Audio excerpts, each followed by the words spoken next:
Assalamualaikum warahmatullahi wabarakatuh. Selamat pagi. Perkenalkan saya Naspuji Asuti, Manajer Keperawatan Spesialis Keperawatan Medikal Bedah. Dosen tetap pada Departemen Keperawatan Medikal Bedah dan Gawat Darurat Program Studi Keperawatan S1 Fakultas Kesehatan dan Farmasi Universitas Bani Saleh.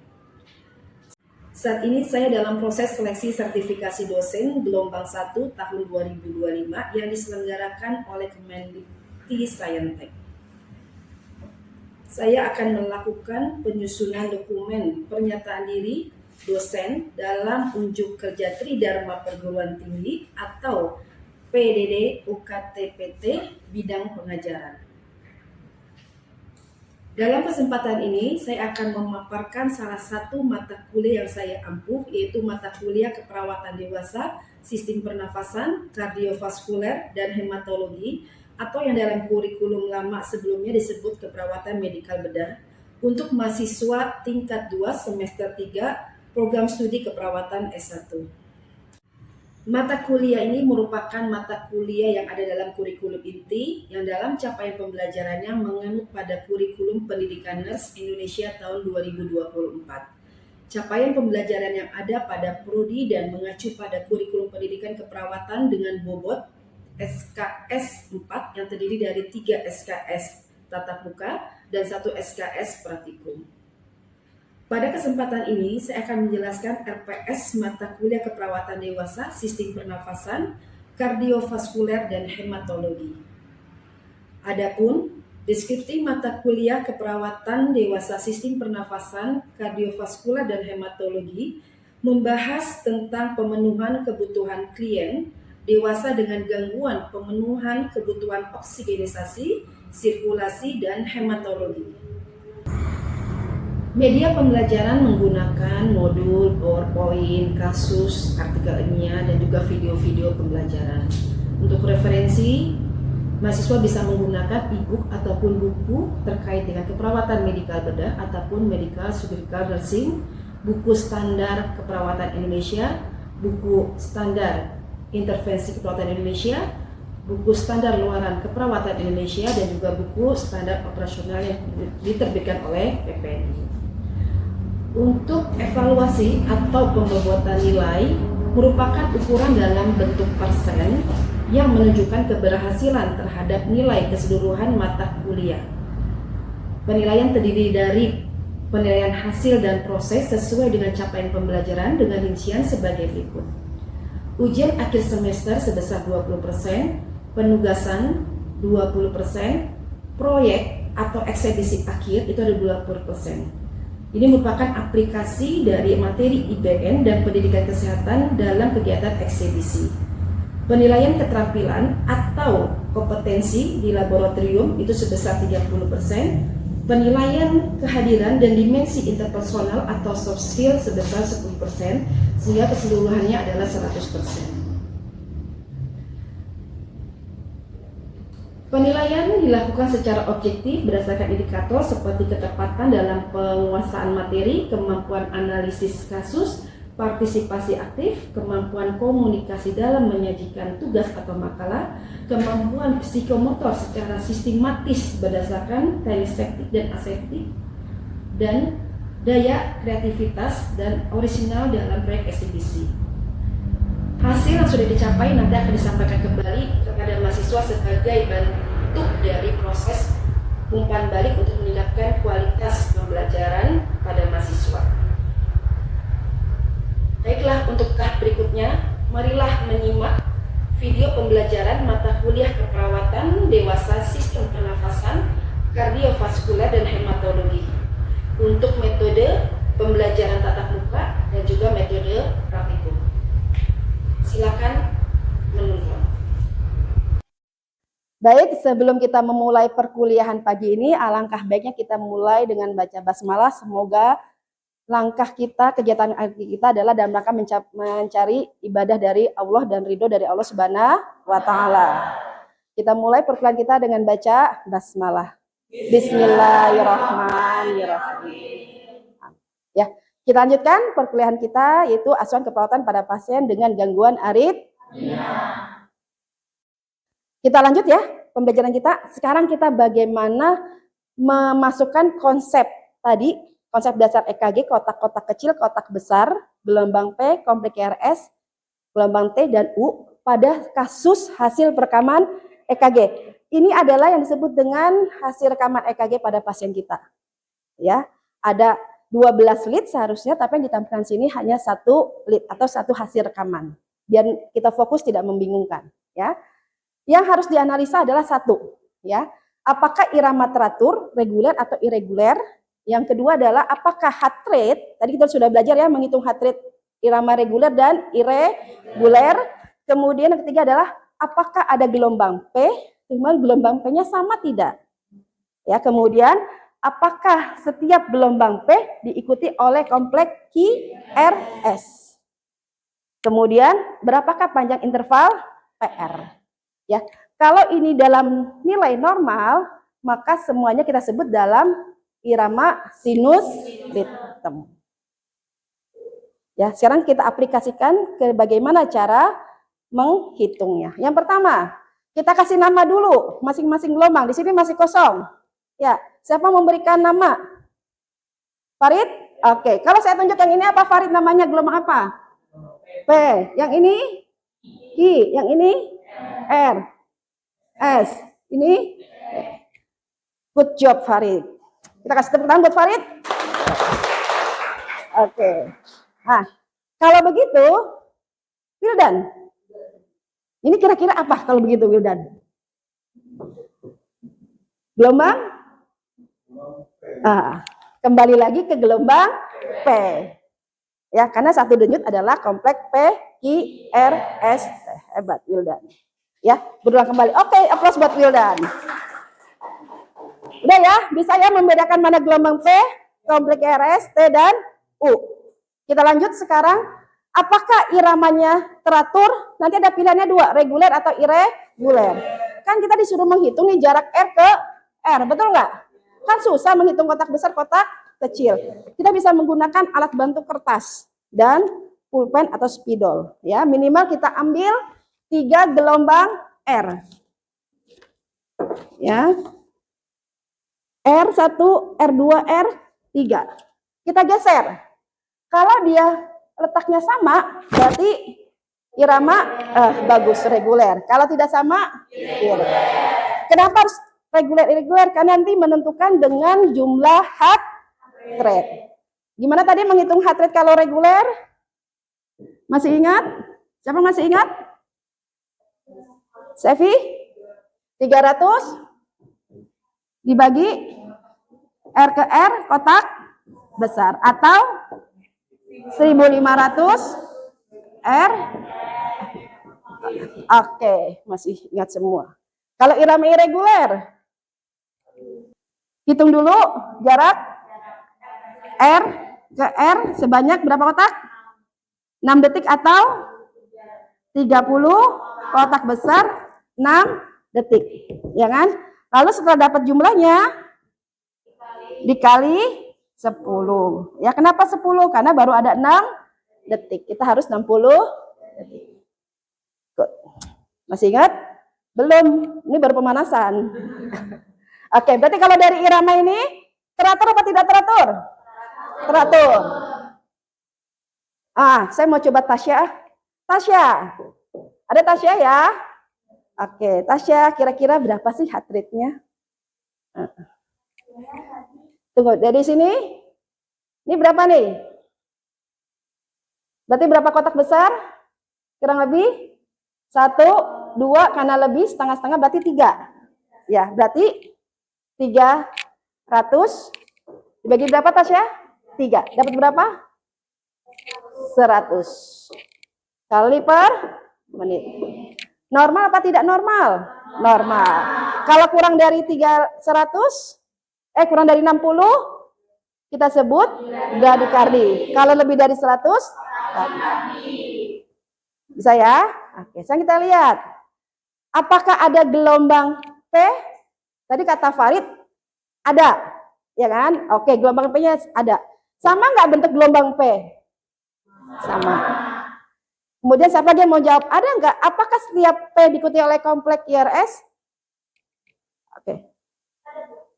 Ada. Oke, step kompleks QRS ada ya? Ada P, ada kompleks QRS. Ada P, ada kompleks QRS. Saya. Nah, sekarang ini berarti normal. Bisa saya simpulkan untuk hari ini. Selanjutnya nanti silakan lihat di link penugasan oleh kelompok. Ya. Ada pertanyaan? Tidak ada. Oke, kita cukupkan untuk pagi hari ini kuliah kita dengan mengucap hamdalah. Alhamdulillahirabbil alamin. Bila taufiq hidayah, wassalamualaikum warahmatullahi wabarakatuh. Assalamualaikum warahmatullahi wabarakatuh. Selamat siang, apa kabar? Tadi kita sudah belajar di kelas bagaimana asuhan kepatuhan pada pasien aritmia. Dan kita lagi sampaikan bahwa tujuan pembelajaran itu mulai dari penjelasan aritmia sampai dengan nanti kalian bisa menyusun bahan edukasi. Masih ingat materi aritmia apaan? Siapa Pak masih ingat pengertian aritmia? Sudah lupa. Ayo.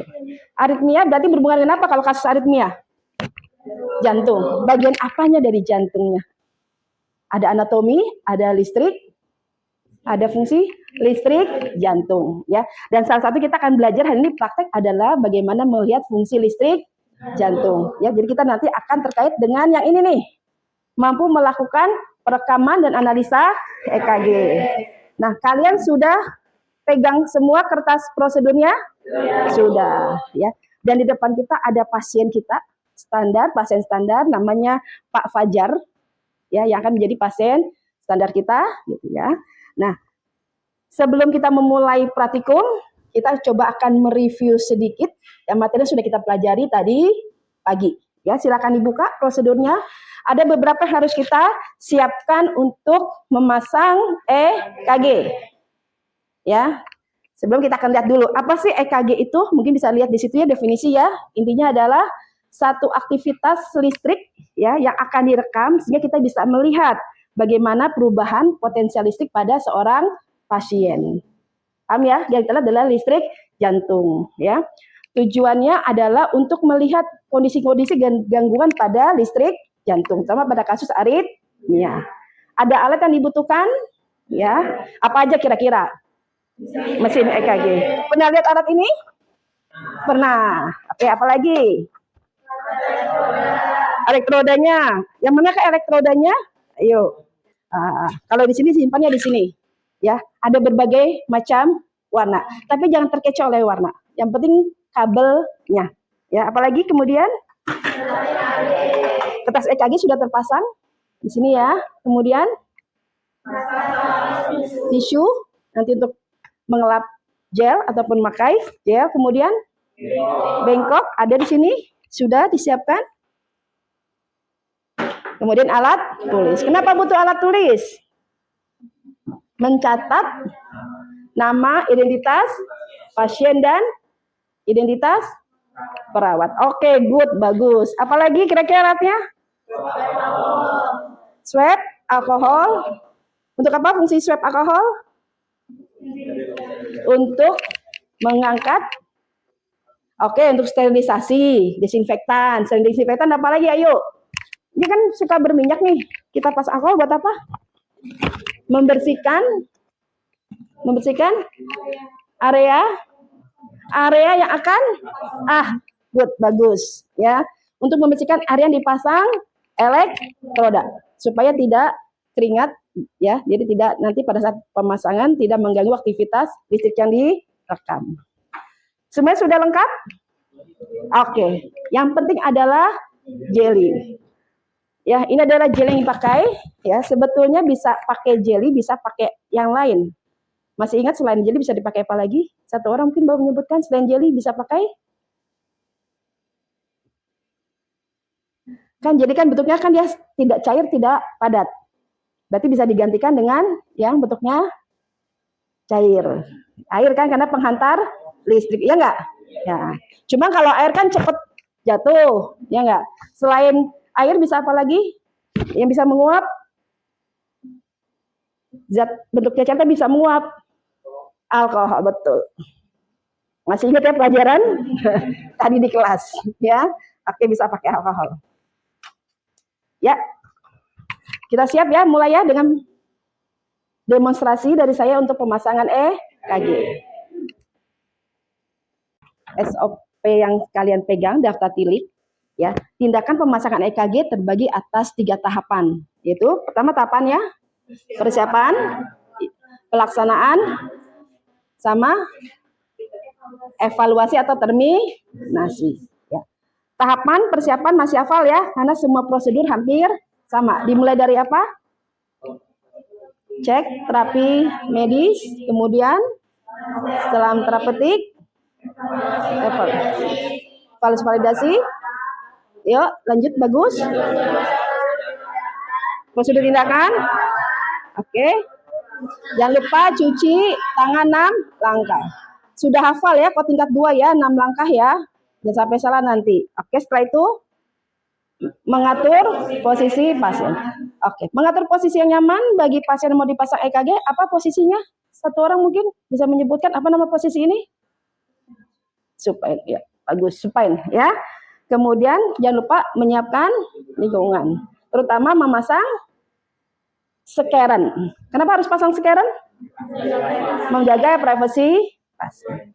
Ya. Lalu baru masuk ke tahapan prosedur atau pelaksanaan. Ya. Baik. Sekarang saya akan memperagakan mulai dari tahapan persiapan terlebih dahulu. Nanti tolong dicek di daftar tilik kalian. Kita nanti akan melakukan feedback ataupun evaluasi kira-kira langkah mana yang belum dilakukan. Ya. Saya sekarang akan memperagakan bagaimana cara memasang EKG dimulai dari tahapan persiapan. Ya, langkah pertama adalah cek kebutuhan pasien. Nah, artinya lihat memang ternyata pasien ada instruksi untuk perekaman EKG. Setelah yakin dari data dokter, baru kita ke pasien. Sebelumnya kita mempersiapkan alat terlebih dahulu. Setelah selesai, kita ke pasien. Ya, kita mulai dengan biasa salam dulu ya. Assalamualaikum warahmatullahi wabarakatuh. Oke, Pak, perkenalkan nama saya Puji Astuti. Saya perawat yang berdinas di Poliklinik Jantung ya dari pagi sampai nanti jam 2 siang. Ya, sebelumnya saya boleh tahu nama Bapak siapa? Nama Fajar, sambil lihat buku catatan. Oh ya, namanya Fajar. Tanggal lahirnya berapa, Pak? Ya. 5 Agustus 2003. Ternyata data nama dan tanggal lahir sama, ya. Baik, kita kontrak berikutnya, Pak Fajar.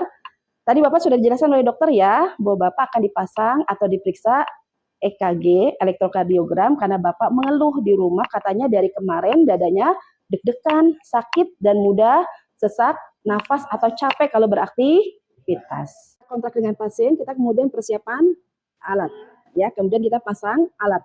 Untuk pemasangan kita mulai dari elektroda yang terpasang di ekstremitas dulu. Ya. Yang kita lakukan selanjutnya adalah melap dengan kapas alkohol atau alkohol swab daerah-daerah yang akan dipasang elektroda. Ya, berarti di pergelangan tangan supaya kalau ada keringat, ya itu bisa terangkat. Ya. Kemudian juga yang di tangan kiri dan kaki kanan dan kaki kiri. Lalu kita akan memasangkan, memberikan elektroda. Jangan lupa ya, di sini ada gumpalan besi. Ini yang kita pasang, kita berikan jeli. Ya. Kita lakukan pada bagian yang lain. Ya, kita pasang yang besi menghadap ke dalam dengan area yang tidak membuat perlukan pada pasien. Ya, kita pasang ke atas. Tangan dulu, kemudian yang kiri. Ya. Kemudian kita ratakan, kita pasang yang di sebelah kiri. Ya. Seterusnya kita pasang juga dengan yang di area kaki kiri, ya, dan kaki kanan. Setelah terpasang, perhatikan ya, kalau dia membawa alat-alat listrik, misalkan seperti handphone, perhiasan, jangan lupa dilepas. Ya, pasien sudah kita tutup.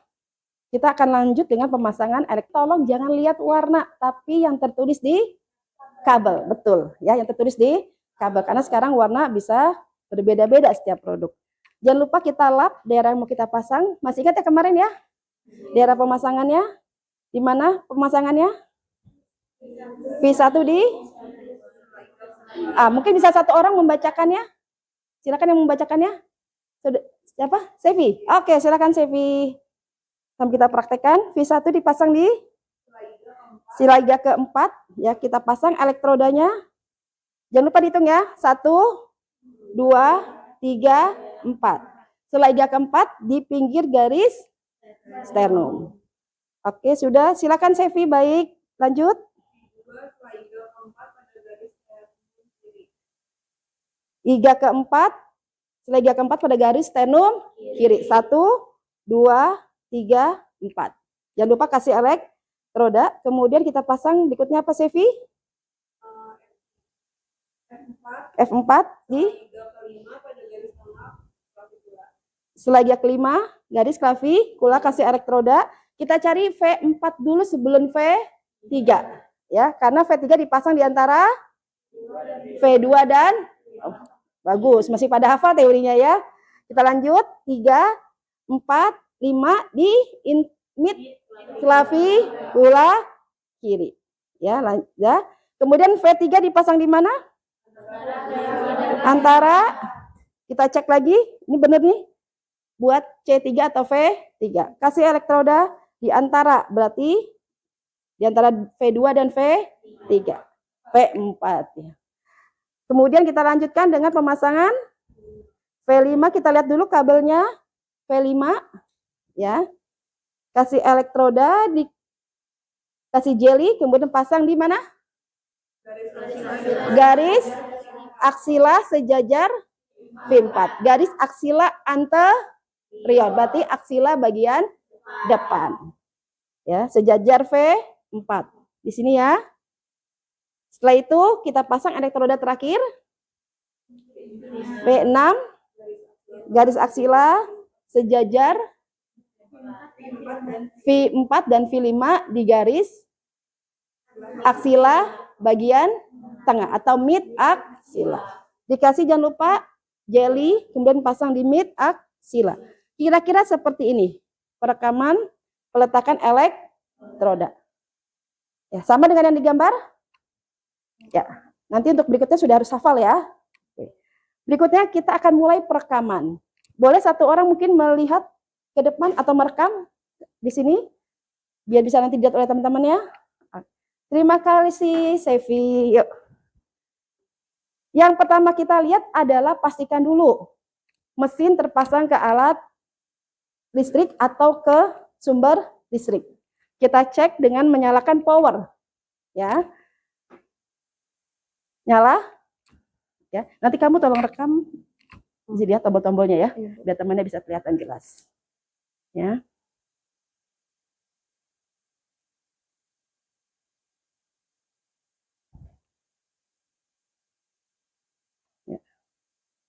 Nah, sudah muncul, ya. Pak Fajar, kita akan mulai merekam ya.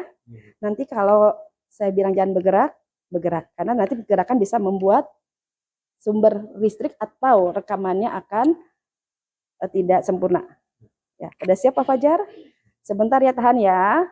Nah, pertama yang kita masukkan adalah V1 untuk data pasien. Ya, kita pencet masukkan data-data pasien. Kalau dia punya cetakan stiker pasien, nanti bisa ditempel stiker pasien, ya. Kemudian kita lanjut dengan lakukan kalibrasi. Ada berapa kalibrasi yang harus kita lakukan di situ? 2? Ya, siapa? Farid? Kalibrasi apa, Farid? Amplitudo 10 mm per milivolt. Yang kedua, Farid? Ya. 25 mm per second. Bagus ya, Farid. Terima kasih, Farid. Ya, kita lihat di sini nanti mungkin dengan Sevi bisa direkam ya. Kecepatan kita lihat dari V2. Di sini kita cari dengan angka mencapai 25. Nanti bisa ya, Sevi ya. Oke. Nanti untuk amplitudo di F3 ya. Ingat setiap mesin beda-beda. Jadi kita harus melihat dulu. Ya, kebetulan kita ini mesinnya yang model otomatis, jadi bisa otomatis, tapi ada juga yang harus diatur. Ya. Setelah selesai, kita lihat dulu tampilannya. Terlihat di sini ya, rekamannya. Di sini nanti akan ada tombol F4. Itu ada freeze atau seperti screenshot. Ya. Pak, kita buktikan sekarang. Pak, angkat kakinya, Pak. Nah, di sini kelihatan ya, bergelombang. Ya, makanya pasien disuruh diam. Setelah, ya kan bergelombang kan? Ya, kelihatan ya? Oke. Setelah pasien, ya Pak, kita tenangkan kembali. Pak, jangan bergerak ya, memulai perekaman. Ya. Ketika garisnya sudah lurus, EKG-nya ya, hasilnya, kita bisa pencet F4. Nah, kalau sudah begini, pasiennya bergerak pun, hasilnya tidak akan berubah. Kita uji coba ya. Yuk Pak, angkat tangannya Pak. Bergetar nggak? Nggak. Angkat kakinya Pak. Paham ya? Kenapa perlu masuk ke tombol F4. Setelah selesai, kita akan mulai tombol perekaman. Apa yang harus kita pencet untuk tombol perekaman? Start. Ya, kebetulan karena alat ini otomatis, dia akan merekam 12 lead sekaligus. Kita mulai ya. Pak Fajar mulai direkam ya. Oke, jangan lupa kita baca bismillah Pak. Bismillahirrahmanirrahim. Saya nyalakan ya Pak.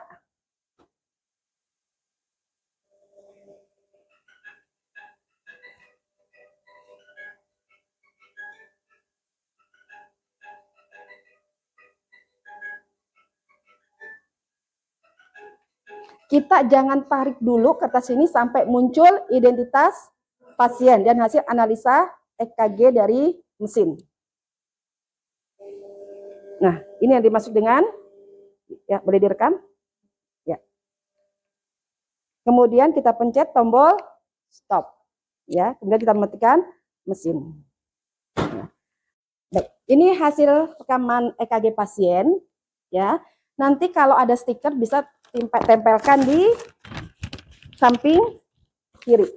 Ya, jangan lupa kita kasih keterangan jam berapa direkam, tanggal, jam, nama perawat, dan paraf perawat. Bisa ya? Kenapa? Karena nanti penting kalau ada perlu perekaman ulang.